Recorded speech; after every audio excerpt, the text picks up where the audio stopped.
Hey everyone, welcome back to Input. And as you guys can see, I've got a cavalcade. Is that the proper use of that word? I don't think that's proper. Anyway, I've got a convoy of Transformers reviewers and collectors with me here today to talk about basically factory thefts and the websites that are censoring them and all that stuff. But before we get into that, we always start with introductions. As you guys know, I am the in-BUT, that's Input. And yeah, so that's me. Soundwave, go ahead and introduce yourself. And by the way, real quick, sorry, links to everyone's channel is down below in the description. So if you guys like what any of these gentlemen are putting down, then pick it up and go over their channel and hit that subscribe button. You guys know what to do. Soundwave, go ahead, man. What do you do and tell the people about yourself? I play with plastic crack. That's about all I got left to do. I review Transformers mostly. That's what I'm mostly into. Then you can find me on Instagram at Soundwave_8084_reviews. That's where I post most of my stuff. Also on YouTube is where, Soundwave8084. Hello, I'm the DW Nut Review Stuff and Things. I own DW Nut channel. I review, collect, and draw Transformers characters. I'm currently heading up a Transformers animated abridged project, so please look out for that. All right, hey guys, TF Collector, been doing Transformers reviews. I think it's been about 4 years now. Also recently branched out to Masters of the Universe stuff, so if there's any cross interest in that, be sure to check those out. I think they're pretty neat. And yeah, I just collect, review, have fun, and enjoy hanging out with these guys and other guys online. Anthony's muted. No. I was waiting for him to go, and then you could find me at tfcollector.thisthing.com, but he didn't go there. So I'm like, okay. I thought we'd do that at the end. I'm sorry. I don't care. Okay, Tony Hassler's at Hassler's Nut, H&E Games, YouTube, Twitter, Twitch, Facebook. Insert social media here. Insert motto here. All right. Well, I guess he's muted. I guess he's done. So now, so we all know about the factory thefts from Transformers reviewers, collectors. I would assume there are certain collectors in on it as well that don't do reviews or something like that. That's just an assumption. I'm not saying there is, but given how widespread the fandom of the thefts are, I could only imagine that there are a few, putting their money towards the factory theft pieces as well.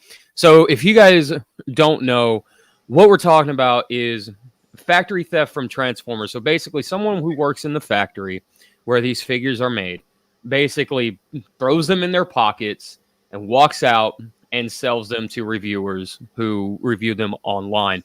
There have been some pieces, I don't even know how you would fit that in a pocket. I don't know how they get, they walk out with some of these pieces that they do, but they do and they have. But now, the other aspect to this conversation is that, now TF Collector, me and you were talking before the show, so you know more about this, so correct me on anything I'm saying that is wrong. Okay. And you too, Anthony, that some of these websites, Transformers fan sites, are kind of shutting down the conversation. They're deleting threads. They're deleting posts that even remotely bring it up. Or maybe they feel like it's attacking certain individuals in a specific way or something. And they're either trying to keep the peace or they're doing whatever they're trying to do. I don't know what they're attempting to do, but they're silencing people and they're silencing the critics of these said people. Is that about it? Yeah, I'd say more or less. Again, kind of like you alluded to, we don't really know their motivations, why. I'd like to assume the best in people. Maybe they are just trying to avoid somebody being harassed or trying to keep the peace. They've mentioned that it's not really on topic for the forum posts where they post those, which I agree with. And I talked to them a bit about that and looked at alternatives, which at least one website did not seem on board with at all. And we can talk more on that if you guys want to. Yeah, sure. I mean, it's I did this so the information can be out there and no no one's going to take this down or censor this or anything like that. So this is I would dare call this a safe space for the conversation to be had. Like, can we name drop? Like, can we talk specifically about a website and why they do what they do? Yeah, absolutely. That's part of the conversation, right? Yeah. I'd be a little wary just because could get in trouble for, slandering people if you're bringing forward, opinions or information that, we don't know for sure is right. Sure. It's, just to not unfairly throw anyone under the bus. Because again, we don't know for sure. Even the people that were like, we're all 100% positive they're stealing toys. I don't think any of us have any actual proof they are, unless somebody's like posted, photos of the transaction. So we got to be kind of careful. Could actually be, some issues there. But well, there has been some evidence that's been floating around out there between certain discords and whatnot, and a lot of it does come from. I don't know the people, I don't talk to them, but they are credited as trusted sources. So there is that. And some people have done actual live streams and said, yeah, I bought a bunch of stolen figures and I'm going to review them. And those figures never showed up. So basically the person lost his $400 or $500, whatever it was he paid for the 3 or 4 figures. Oh my! So I just want to say that I think sometimes theft is never right. Theft is never right. We all know this. Yeah. But sometimes I do think on the other side that if a reviewer does get a stolen figure or something, it can be good for the rest of us because we get to see how that figure turns out. I think that's the good about it. But the bad is obviously that they paid for a stolen merchandise, and that in effect does hurt Hasbro and Takara or whoever it is that makes figures. It does hurt their profits. well, I mean, but go ahead. Go ahead. I was going to say, I think that brings up the good question of, do the ends justify the means? Because as DW said, it probably does, at least in the short term, have a benefit to the collector community, the people that frequent those websites and stuff, people that subscribe to those reviewers, because they do get to see these toys well ahead of time, get to make decisions, whether or not they want it. So I'd say the ends are good, but do they justify the means? Can you excuse the thefts and the potential ramifications they have on costs down the line of Hasbro having to move factories again? Yeah, that's more philosophical, and different people are going to have different answers on that one.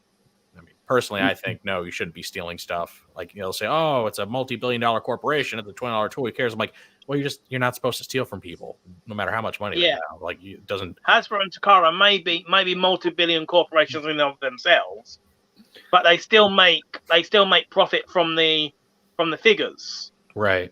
And so does whatever store. Like if you buy from Forbidden Planet or Big Bad Toy Store, they make that money as well.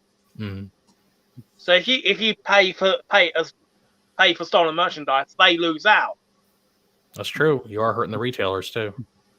Well, I would I would also argue that, I mean, kind of in the Hasbro multi-billion-dollar corporation in that respect, right? Like that side of the argument, I would argue that they're not really losing much anyway, in the sense that how many defective figures do they throw out, or how many figures that don't meet their standards does it get tossed out, or assembly broken items or something like that, right? Because I would think that some of these are arguably factory defects that get pocketed, and if somebody's going to throw something away anyway, then is it really stealing? Kind of in the sense, like, we don't know exactly how these factory theft pieces are coming about, because some of the reviews that are out there have really bad QC issues, and I haven't had any of those QC issues on the ones I've picked up from stores. So They also have wrong pieces with them. I've seen one early review, like 6 months early, had the wrong guns or something. I can't remember. It was Cliff Jumper or somebody. The figure. Yeah. I'm not mentioning names, but I saw a review of the 86 Coronation Star Screen, and it was missing the crown. Yep. So, I did see a Black Arachnia review that came with a battle mask. Yeah. And Black Arachnia didn't come with a battle mask. But I thought what was interesting about that review was, the people who are very anti-factory theft. They were saying, they were kind of laughing at the reviewer like, haha, you got the review wrong. But my thought process of it was, he showed us something that we didn't get, and that of an accessory that was taken away from us.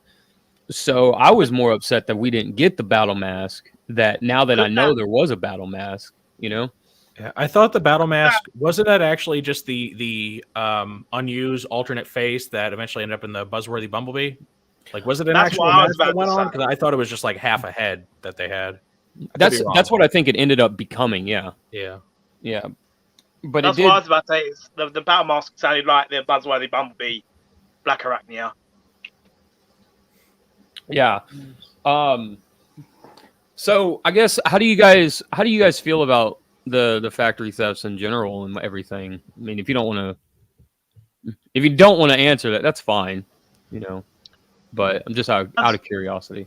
As I said, I'm in two minds about it. Like, from the collector's nerd side of me, I think, yeah, cool. We get to experience these figures before they're out.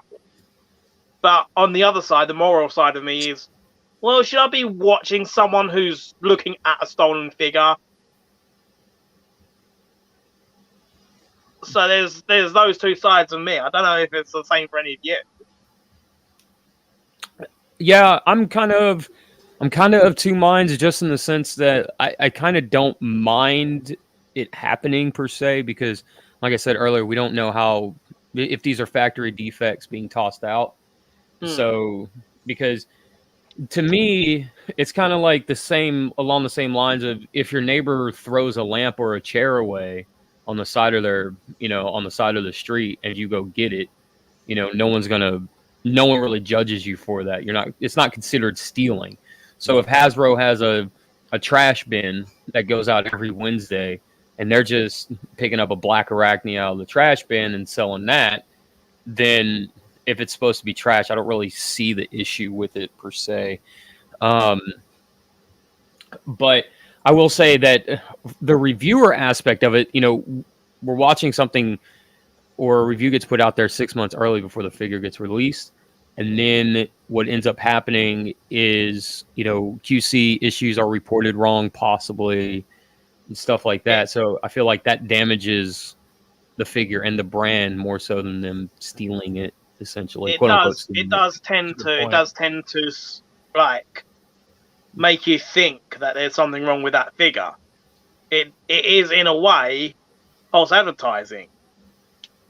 I could just go say I stole this Bumblebee from Age of Extinction. I could go, oh, it's got a floppy leg, and then one of my viewers buys it, comes to the review, and oh, there's nothing wrong with a high octane Bumblebee figure. It's fine. It does give misinformation, as it were. Right. Do we know that they actually toss defects in the trash? Because I know with unused parts, they have a pre-tooled head that doesn't get used in that release. They'll take that extra plastic, they'll melt it back down and recycle it.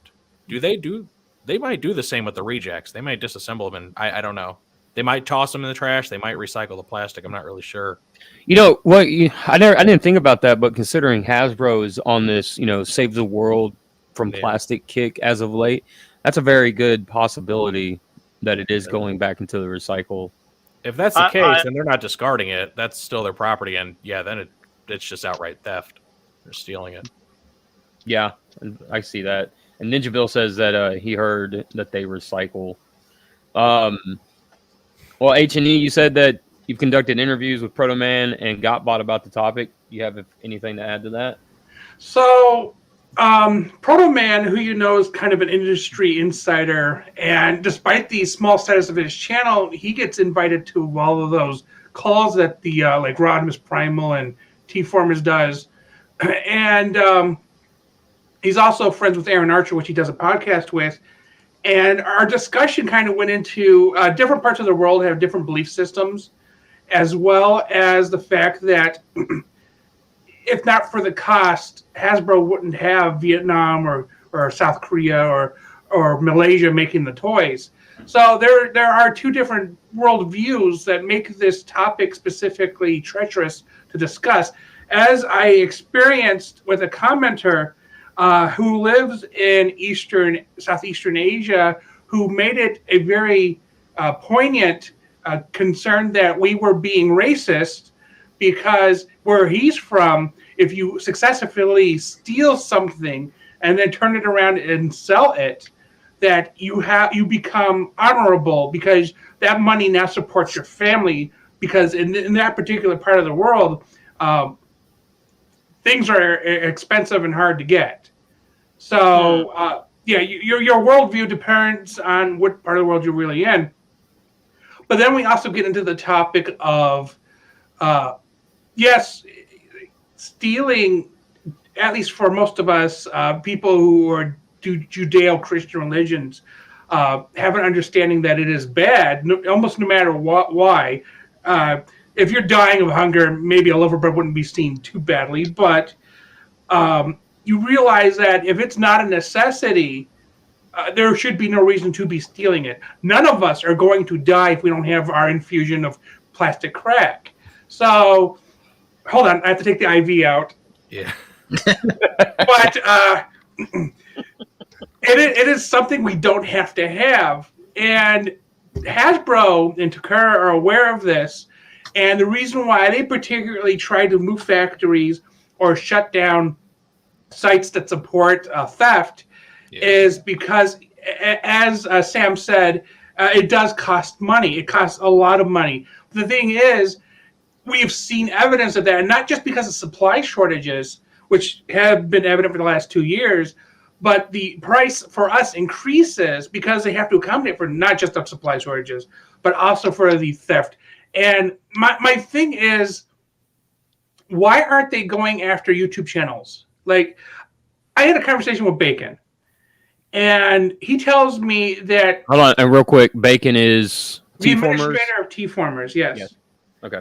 And he told me, and my understanding is this is a common rationale for the other Transformers fan sites, that if we were to say, hey, we're not going to let you, Prime versus Prime, Optibotimus, whoever, to post your videos anymore, which we've looked at. Bacon told me about the statistics of basically how much he feeds these channels.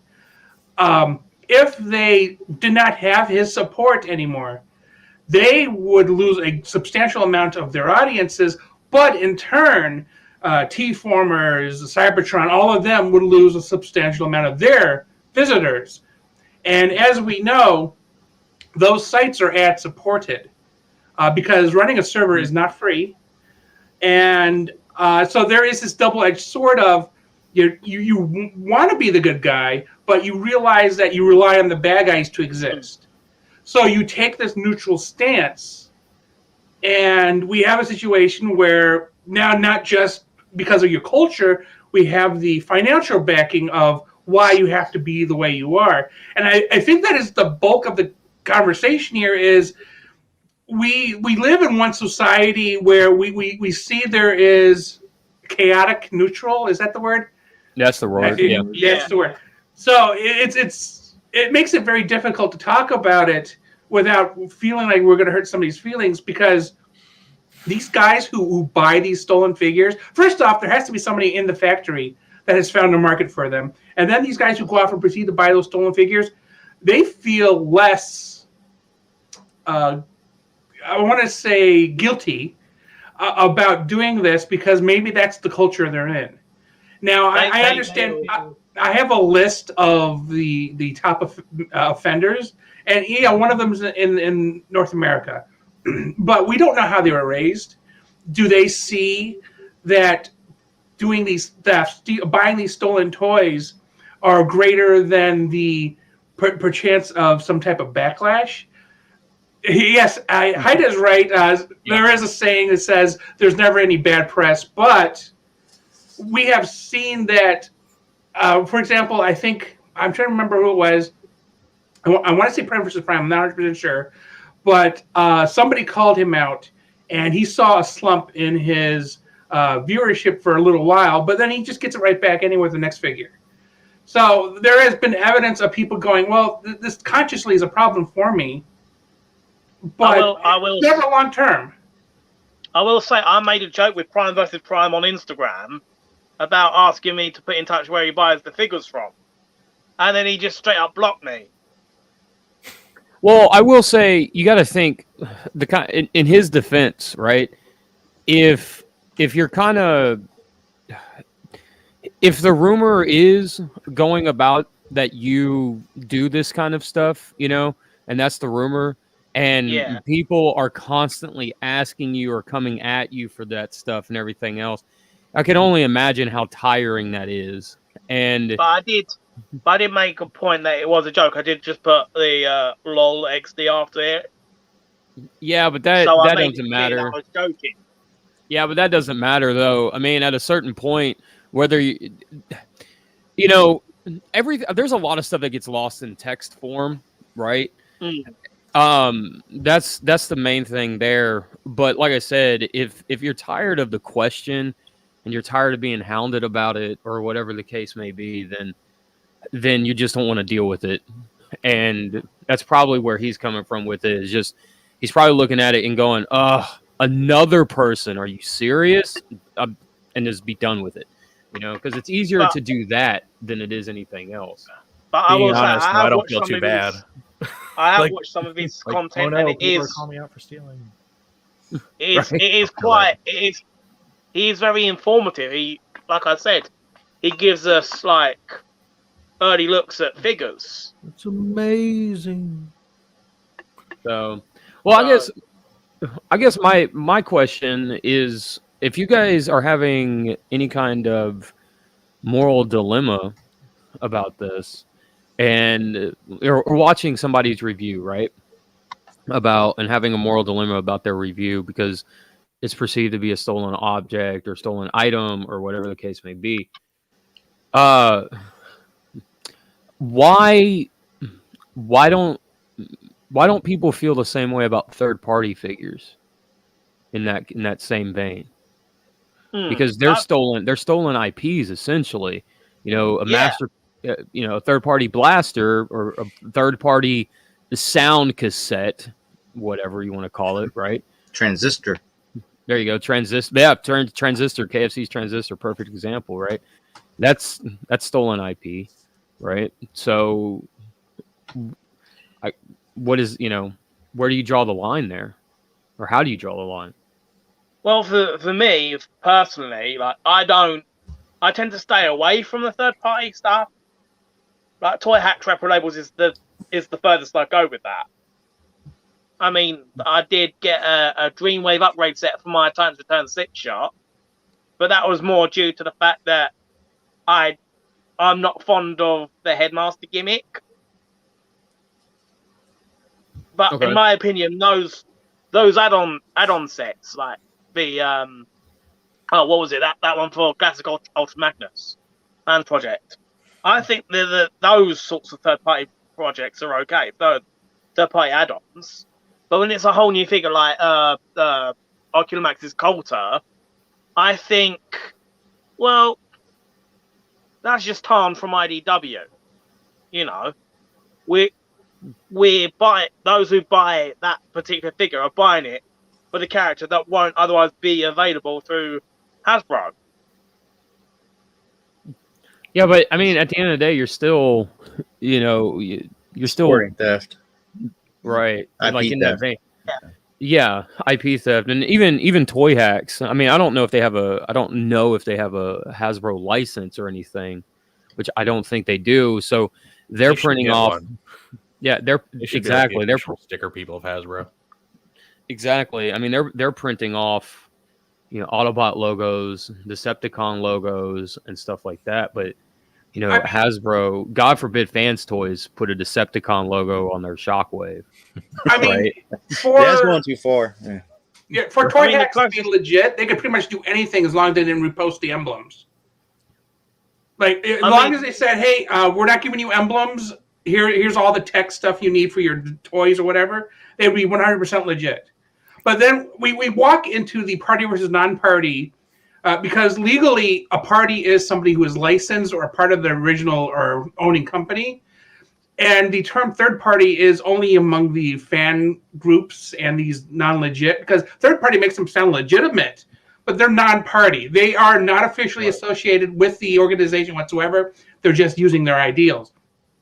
But which goes, well, what's a knockoff? Well, a knockoff is clearly a copy made by most likely cheaper material, unskilled laborers maybe, basically 7-year-olds who are fresh out of kindergarten, working in a factory for like $1.50 a day, making the cheapest version of a toy that looks very close to something that is actually first party, made by the company that owns it, or second party, made by a company that has partial ownership, or third party, a licensed company. So just for people who are wondering what I'm talking about, third party is actually, the way it's used in this particular fan base is actually wrong, because these third party companies are not actually associated with Hasbro Takara.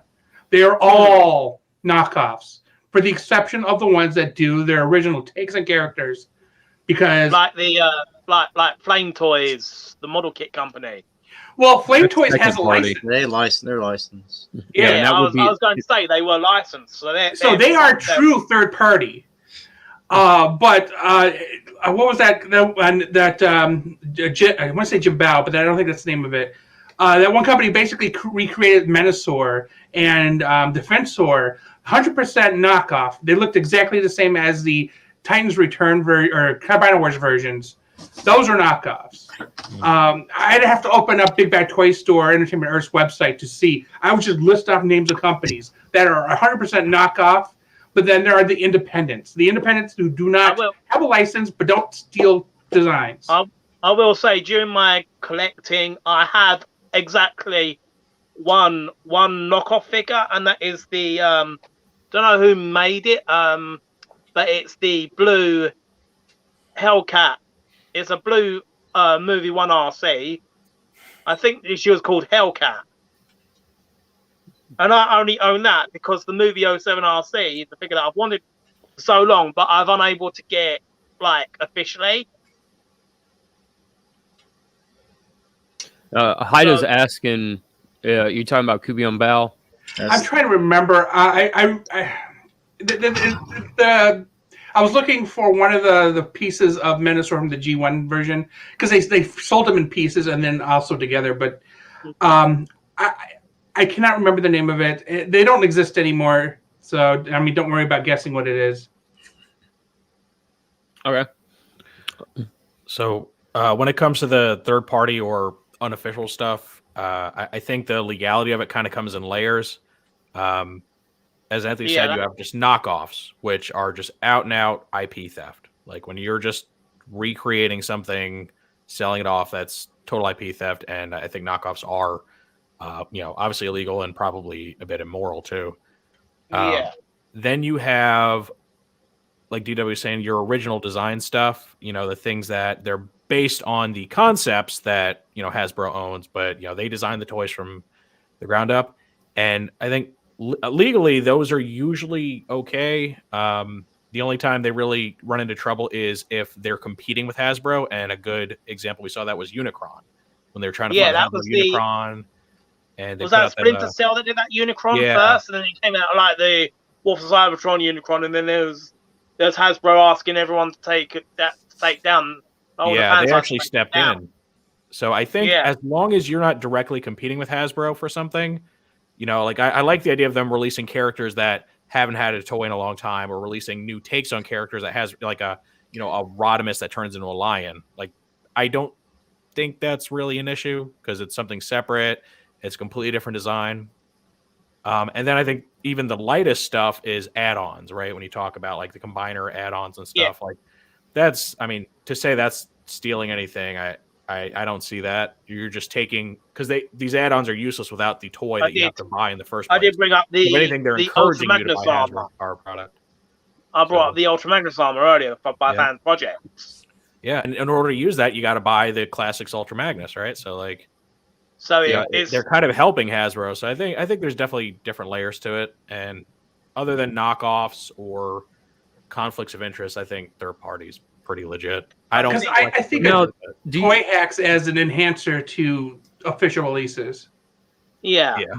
Now, do you think that's why they don't go after some of these third party, fourth party, companies? And do you think that's why they don't go after the reviewers? Because there's just so basically. So what you're saying earlier, Anthony, how people on that side of the world can they view that as racist. So do you think Hasbro doesn't step in there because Hasbro Asia would probably be the one who would handle that if it became a problem? Do you think Hasbro as an American company as an extension would be viewed as racist coming over to Hasbro Asia and trying to do all that, and Hasbro doesn't want that kind of light on them? Well, here, let me give you an analogy. You know how Disney produces Marvel movies? So what they do is, because China is a substantially large market, they will edit movies to the point where they're not offensive to China's audience. Be damned the rest of the world. Because they realize that if they upset that 1.5 billion group of people, or billion, that would hurt them globally. So you have to look at it in that same scale, that Hasbro doesn't want to tick off Southeast Asia because that is where their workers are. They don't want to end up creating a strike situation or being blocked out of the country entirely. A number of these countries aren't capitalistic countries, they're socialist countries. And if they're not that, they're communist countries. So you worry about basically peeing where you eat, I guess would be I will say, like, when we were talking about the knockoffs, I did thought of like customizing.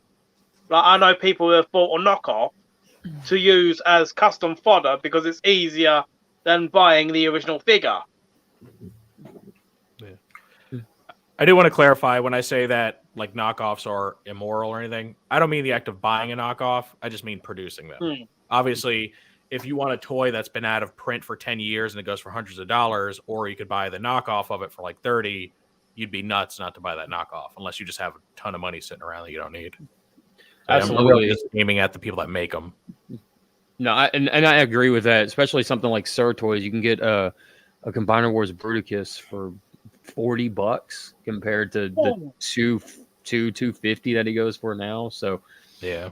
And it's the same quality plastic and everything that they used at the time. Now, you were saying earlier, TF Collector, that did you want to elaborate on anything that you're saying about earlier with the websites and what who you're talking to and at the websites and stuff? All right. So Anthony kind of talked on where T-Formers and Bacon stand on that. Mm-hmm. The other two sites that I tend to frequent are Sabertron and TFW 2005.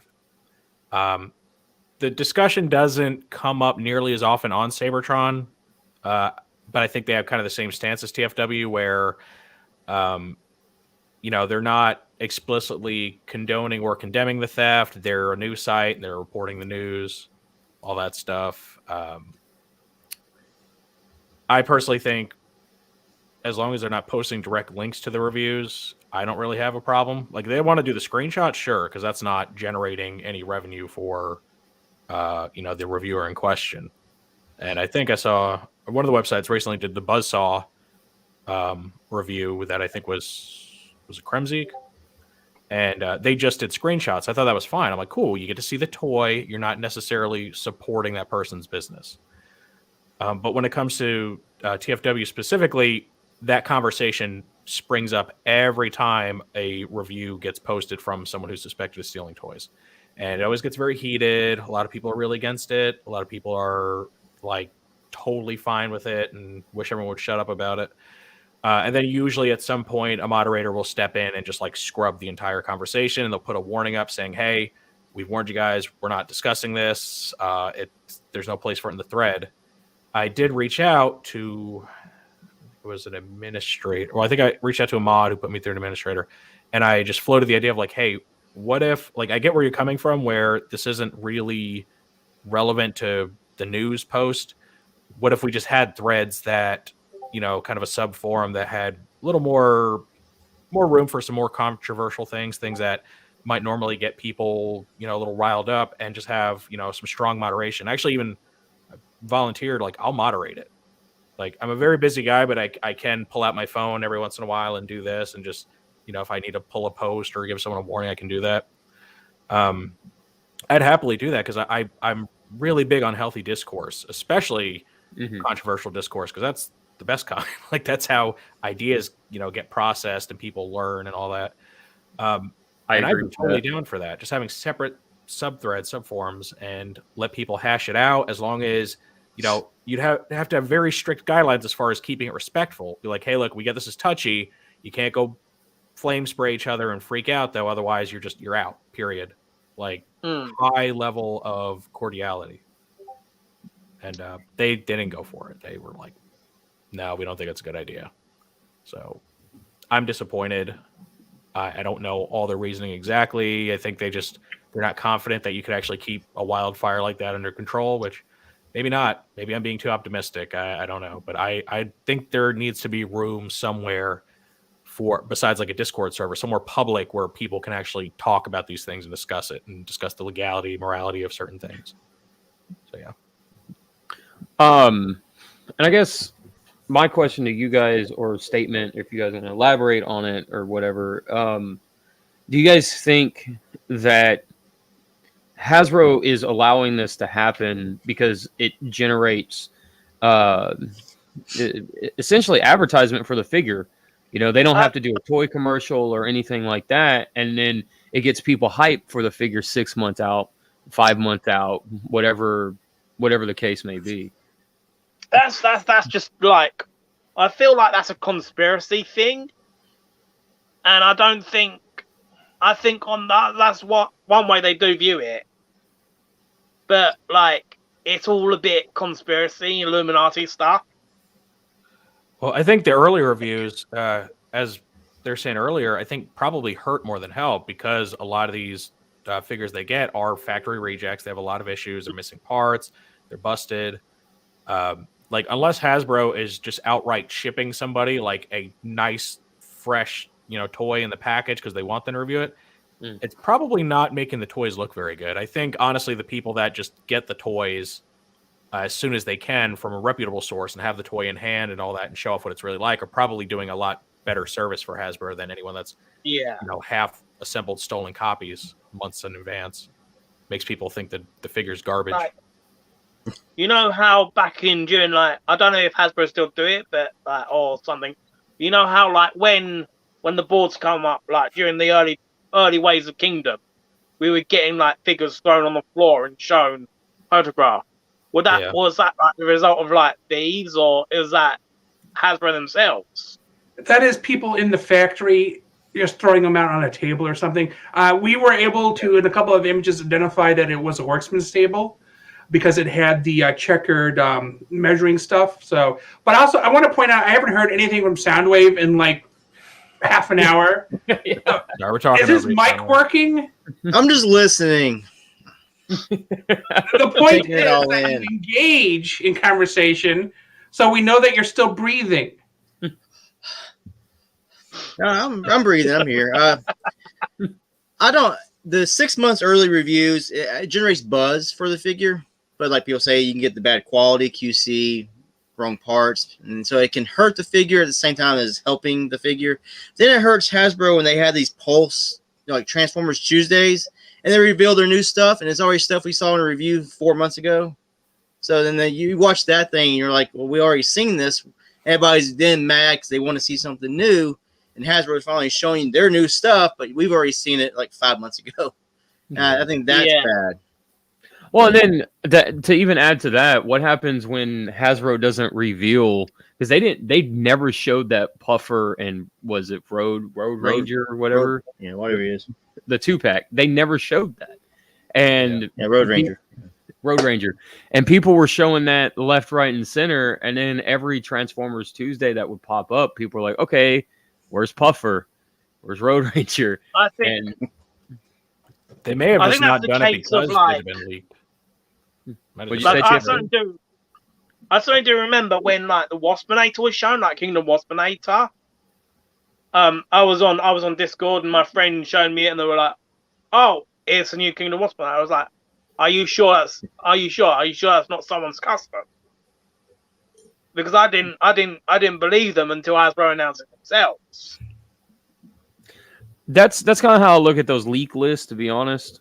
I mean, on Tales from Teletran, we've done the news multiple times with those leak lists, and I've been excited for things on the leak list, but I don't believe it until I start seeing actual pictures of it.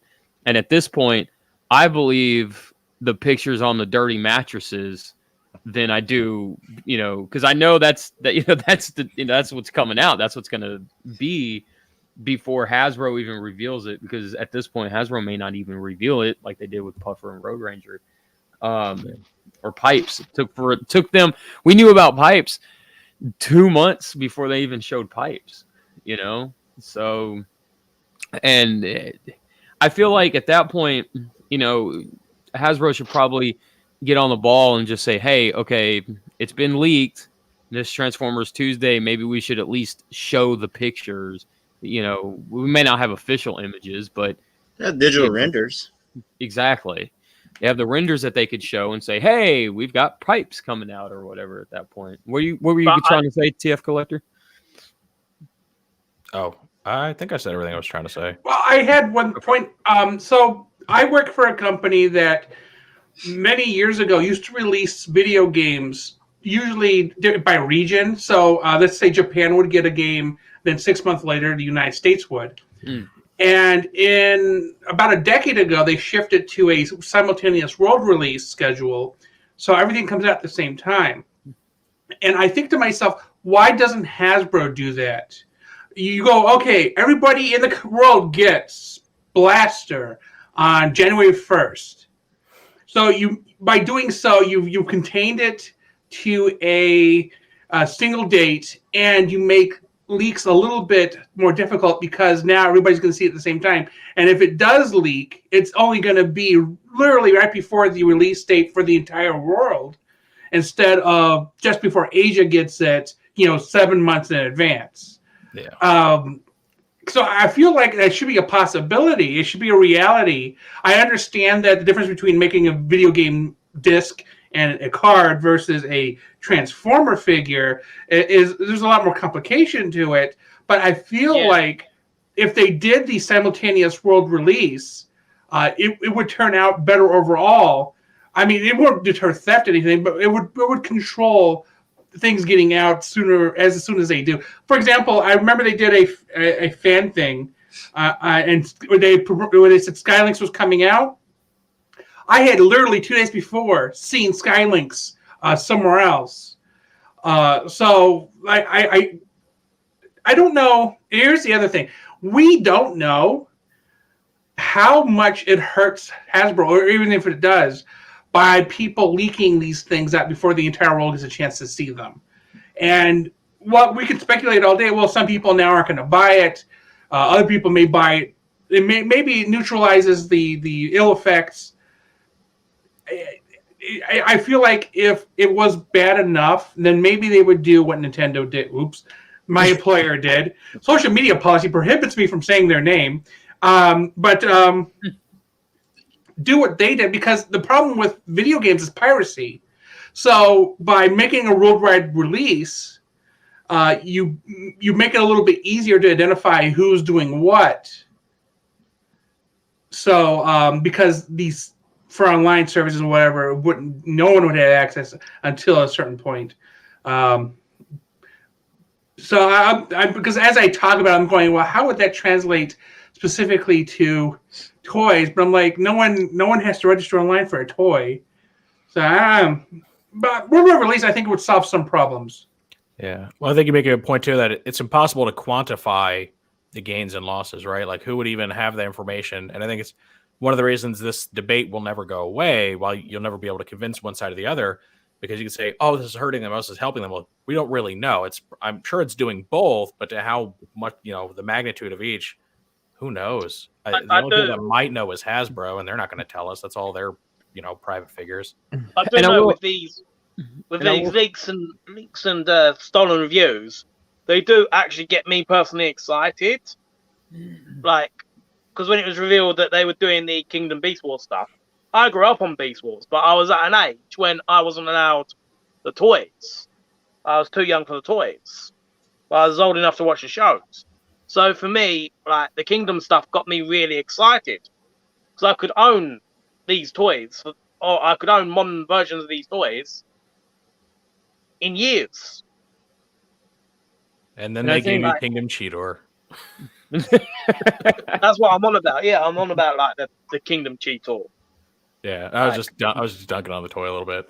I hate that toy so much. Could have been so much better. It's better than the Universe one, anyway. It is better than the Universe one. I'll give it that. That's not a hard thing to accomplish, though. Very low bar. Yeah.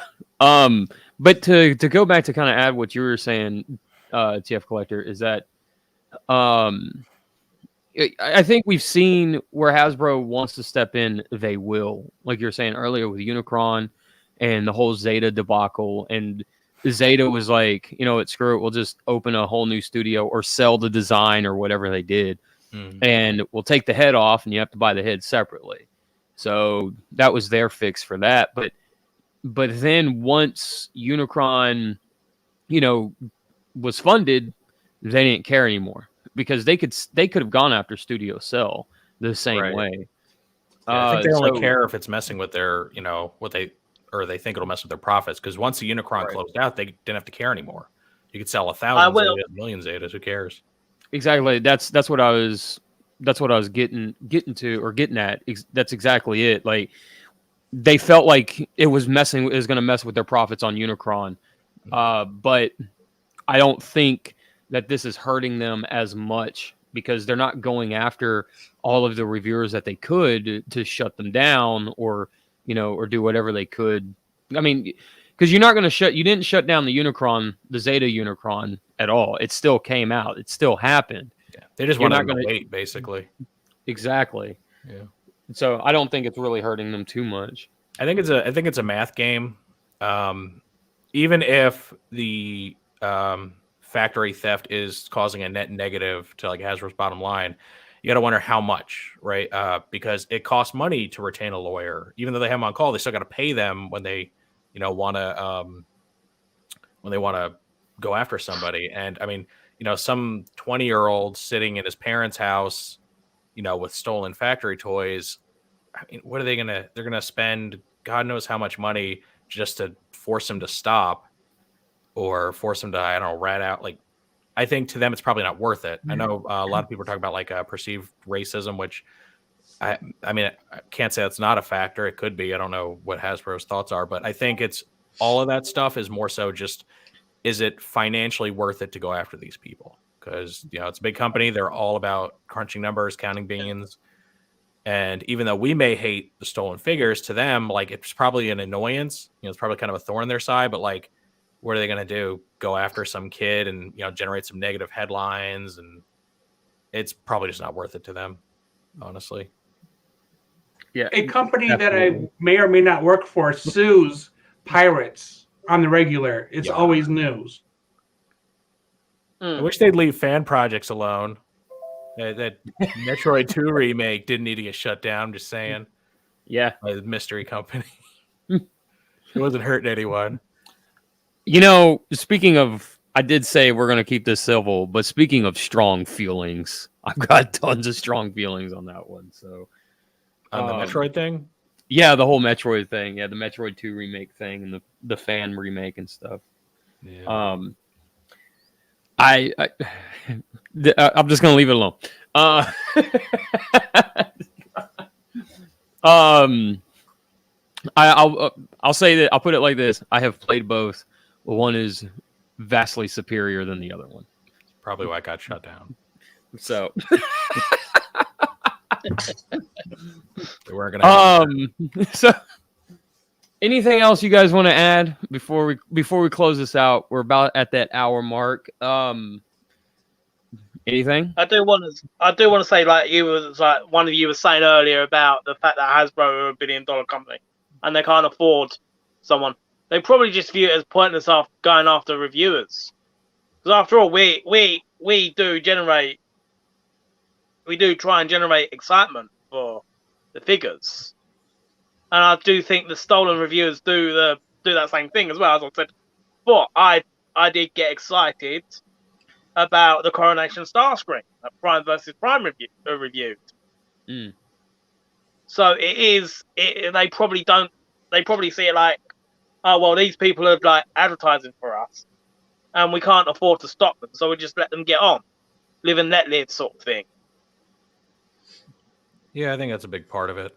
I guess my personal feelings on the theft stuff, I kind of look at it from two angles. One, we discussed already, like the legality. It's probably illegal what they're doing, and I just generally not going to support breaking a law, unless the law itself maybe isn't good. But there's also looking at it from a reviewer standpoint, right? Kind of in this world that we live in with Transformers reviewers, the whole thing's kind of a big friendly competition. You know what I mean? You're trying to get it out there. You're trying to get people's eyeballs, and you're hoping they watch your stuff. You hope they watch everybody's stuff, but you're definitely trying to get more eyes on your channel, right? Because that's how you grow, and that's how you feel successful. Yeah.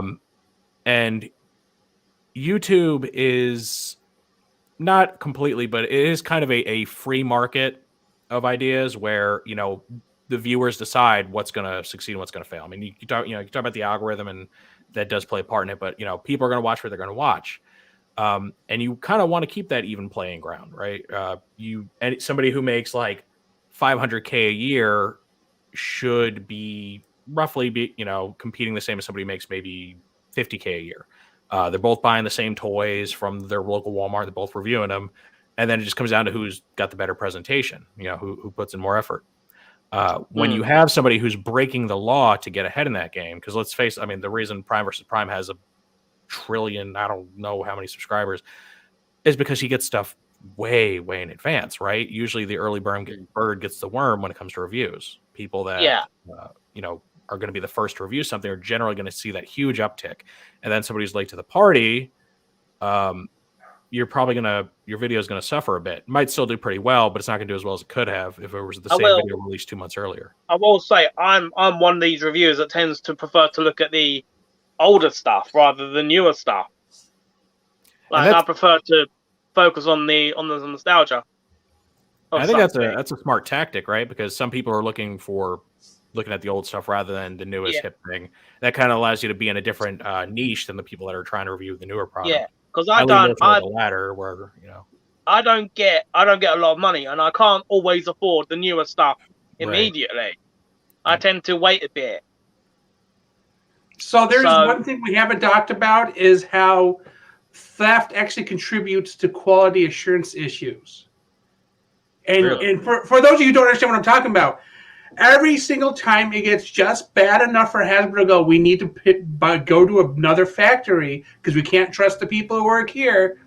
They both look for somewhere cheaper and somewhere in a new area where they may not have the infrastructure they need to protect their assets.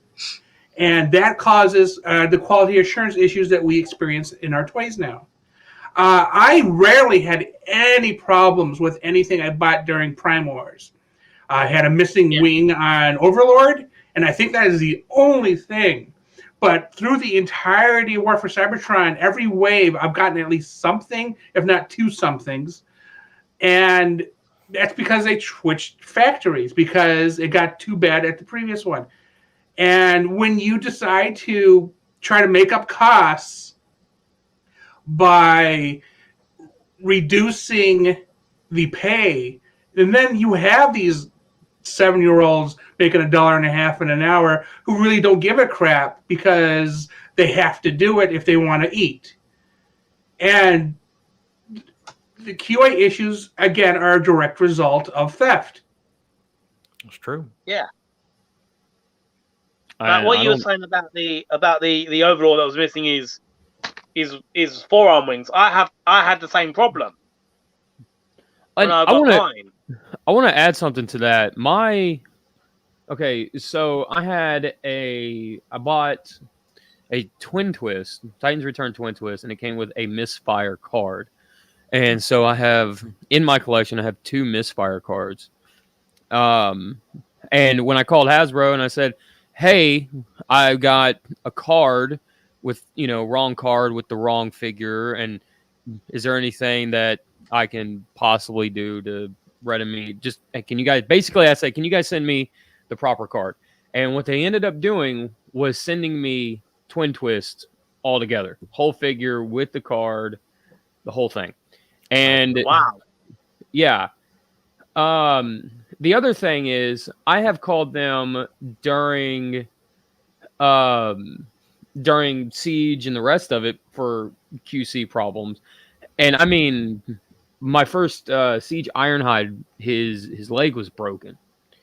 So I was like, can I get another one? And their response was basically, you'd have to take it back to the retailer. We don't have any in stock or in the factory or warehouse, whatever it was. And that to me was like, well, we're talking, a 1 line ago, 1 year ago. Now there's this giant sudden change. You're telling me you didn't produce a bunch of Ironhides, It's funny because that's exactly what I was told when I got the Galvatron with the upside down shoulders.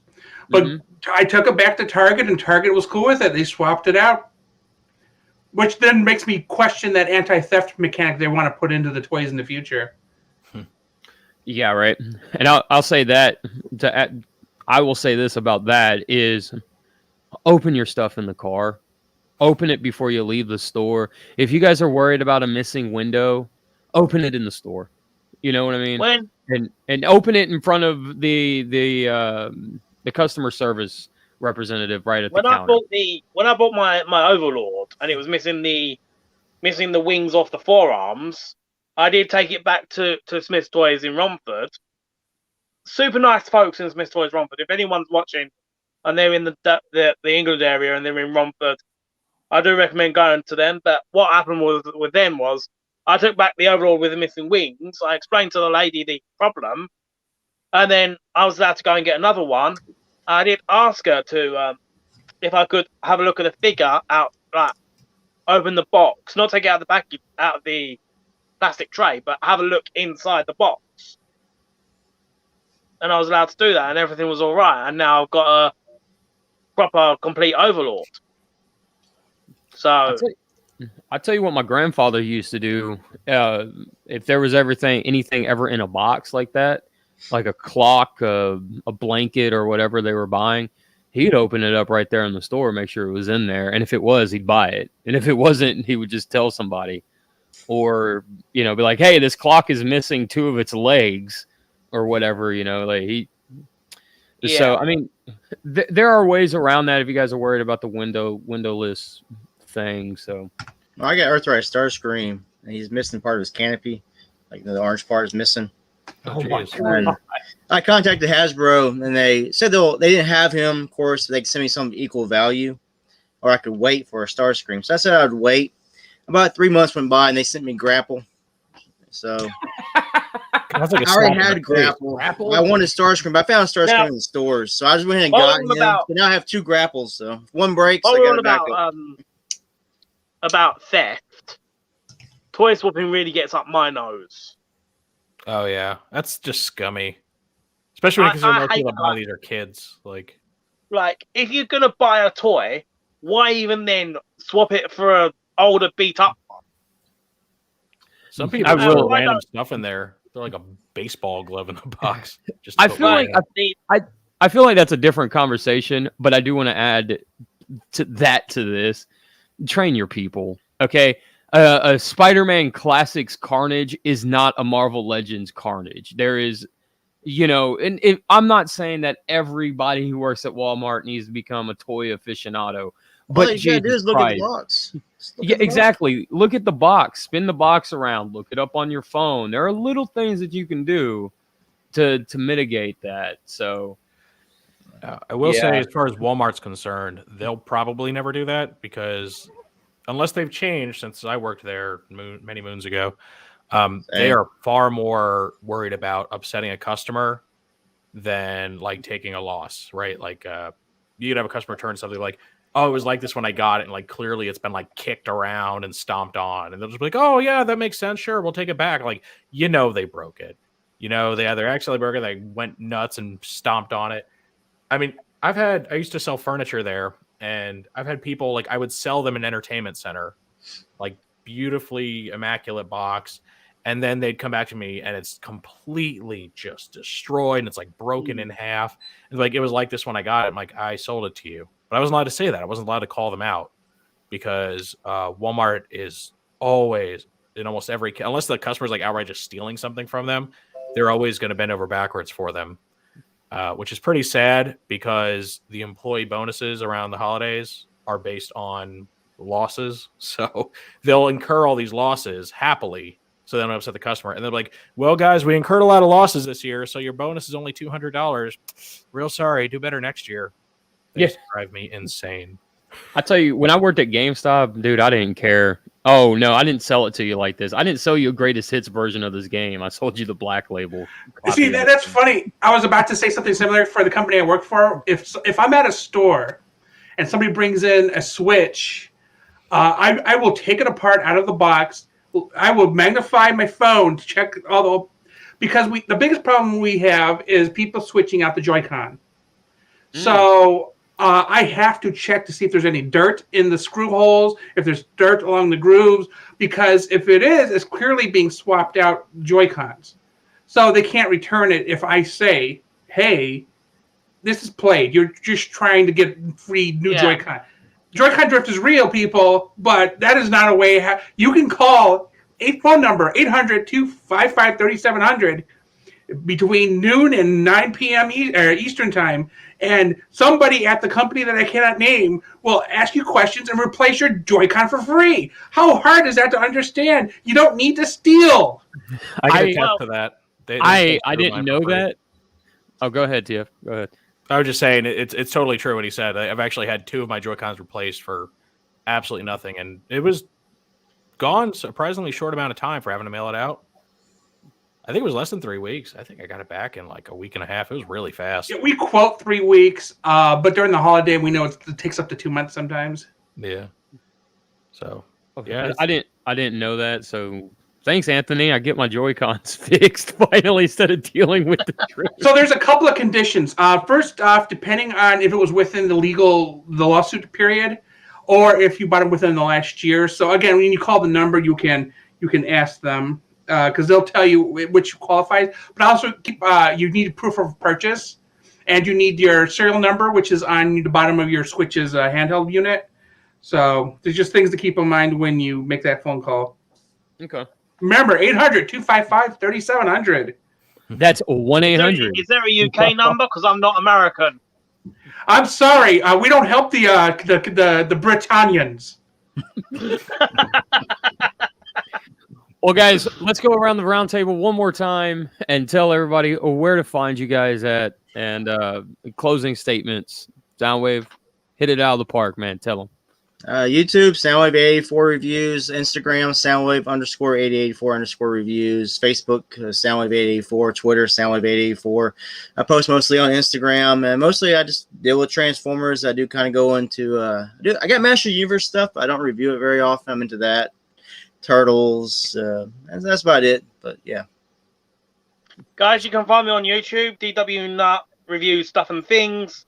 Link in the description. You can also find me on Twitter and Instagram under Genuine DW Nut. So that's where I am mostly. I do post photos on my Instagram. I do post art as well. His nudes are just classic. They're I was going to make a nudes joke because you post photos. I forgot the word that means. Oh, they're tasteful. They're tasteful nudes. Yes. No, I do Transformers photos. Right. His I Lounge take and Got a photos of Beach the set is figures, amazing. I try and, yeah, I think that's about all you can find me on. Yeah, Instagram and Twitter under Genuine DW Nut. And As what well about as that? here on YouTube. Yeah, I think that's about it. And where can they find that the Transformers RID parody that you're doing? Where can they find that?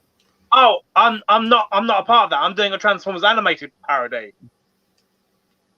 Oh, I thought you were doing the RID parody. Okay. No, I had a falling out with the guy who was actually in charge of it, and now I'm doing my own one. Ah, So, okay. Well, then where can they find the animated parody? My fault. that will be on another channel, and I will post an update on my main channel when we're ready to go. Okay. Sounds good. So just keep a lookout for that. We are actually in the casting stage of that at the moment. So if anyone's interested, hit me up on Twitter, hit me up on Instagram. I'll give you the details then. All right. And TF Collector? So Ninja Bill's talk about a joint live show he's doing with Raziel Can Reviews there in the chat. Oh, okay. I haven't gotten a chance to actually collaborate with Raziel, and I want to because I'm going to completely derail the conversation. Just want to talk about Legacy of Kain the whole time because I absolutely love that series. I do too. You don't even know how much I love that series. He reached out to me to do that custom seeker on Raziel for him, and I was just like, oh, dude, that's probably the best idea that anyone has had for a seeker that's come to me, what they want to do. And I was like, can I cut the jaw off? You want me to cut the jaw off? And he's like, yeah, absolutely. I was like, done. Cut off the jaw. Yeah, I love that game series. All right. So obviously you can find me here on YouTube as TF Collector. You can also find me on Facebook, Instagram, Twitter, as some variation of TF Collector or TFMR Collector. I can't remember which one's which because whatever was available. You can also find me on the fan sites, tformers.com, sabertron.com, tfw2005.com, and newly Toy News International as Lore Keeper. Go there now to do my He-Man reviews. That's pretty much it. That's where you find me mostly there. All right, Anthony, you got a second chance at doing this.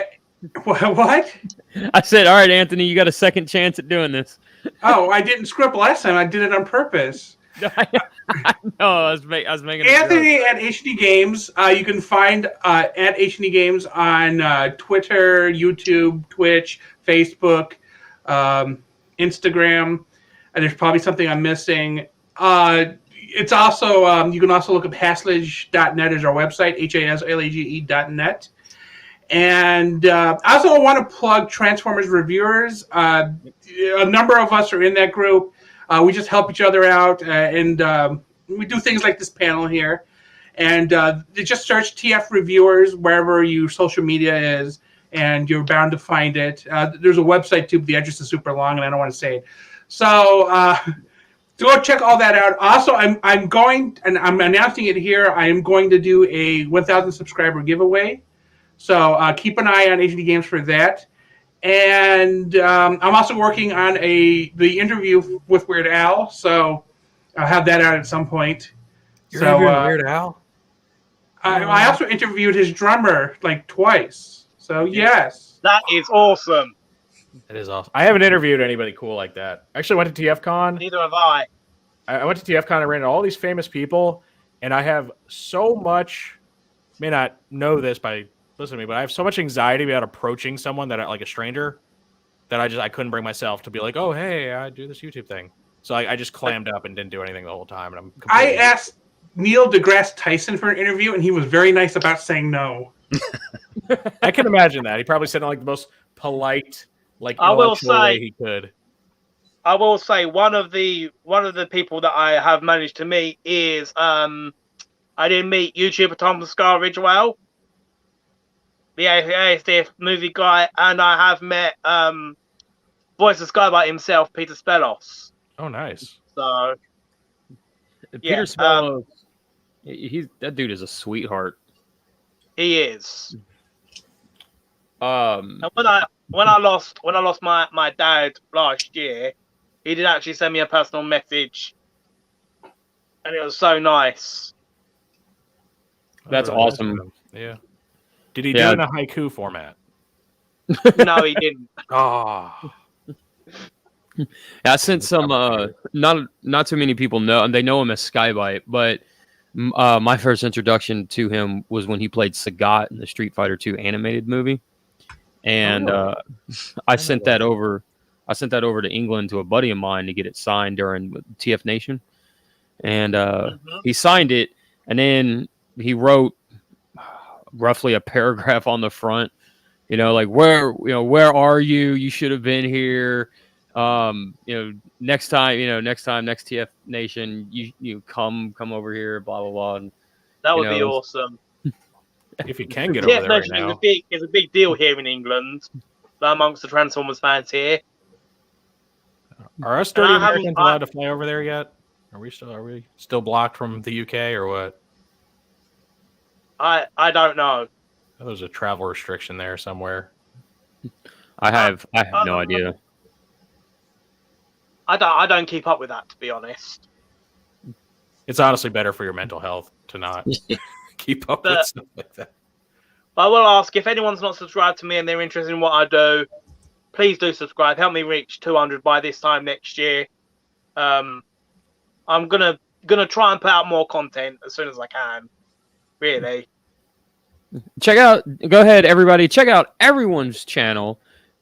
Get all these people to their gold numbers and help Anthony reach that almighty 1,000 milestone so you can get your free Transformer or Weird Al tickets or whatever he decides to give away for 1,000. And it's a money substitute. There you go. Money substitute.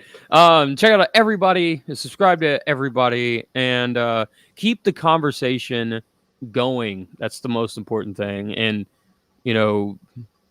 sit down and talk with people. Don't sit down and yell at people. That's a lost art. It really truly a lost art.